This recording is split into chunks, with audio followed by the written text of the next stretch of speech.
பில்லிய வச்சு சில விஷயம் பண்ணும்போது என்னென்ன பொருட்கள் யூஸ் பண்ணுவாங்க? இப்ப பூஜைன்னு வந்தாலே பூ, பழம், எலுமிச்சம்பழம் நெறைய விஷயங்கள் யூஸ் பண்ணுவாங்க. பில்லிய வச்சு பண்ணும்போது என்னென்ன விஷயங்கள் வச்சு யூஸ் பண்ணுவாங்க? என்னென்ன பொருட்கள் யூஸ் பண்ணுவாங்க முக்கியமா? அதாவது இந்த பொருட்கள்ன்னு போகும்போது நம்மளுக்கு மெயினான கான்செப்டே அதோட கழிவும் ரத்தமும்னு சொல்லிட்டேன். ஓகே. அப்போ அது மெயின். ஓகே. அதுக்கப்புறம் யாருக்கு செய்ய போகிறாங்களோ அவங்களோட முடி, துணி, நகம், எச்சில் அந்த மாதிரி விஷயங்கள் தேவைப்படும். ஓகேவா. ஃபோட்டோஸ் கூட நம்ம யூஸ் பண்ணிக்கலாம். ஃபோட்டோ வச்சு பண்ணலாமா? ஃபோட்டோஸ் கூட யூஸ் பண்ணிக்கலாம். ஓகேவா. ஃபோட்டோஸ் யூஸ் பண்ணுறது நிறைய பேருக்கு தெரியுமா அப்படின்னா ரொம்ப ரேருன்னு தான் சொல்லுவேன். அதாவது அவனுக்கு ஆதாயம் இருந்தால் செய்வான். சும்மா சும்மா ஏன் செய்ய போகிறான்? புரியுதுங்களா? ஆதாயம் இல்லாமல் எவனும் செய்ய மாட்டான்.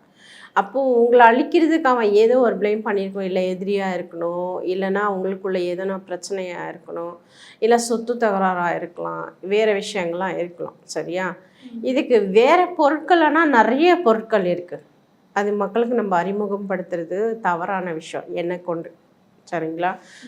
அது வச்சுக்கிட்டு நம்ம என்னெல்லாம் பொருட்கள் போடுறோன்னு அவங்களுக்கு தெரிஞ்சிட்டாலே விஷயம் வேஸ்ட்டு. புரியுதுங்களா. அதுதான் ரகசியம்.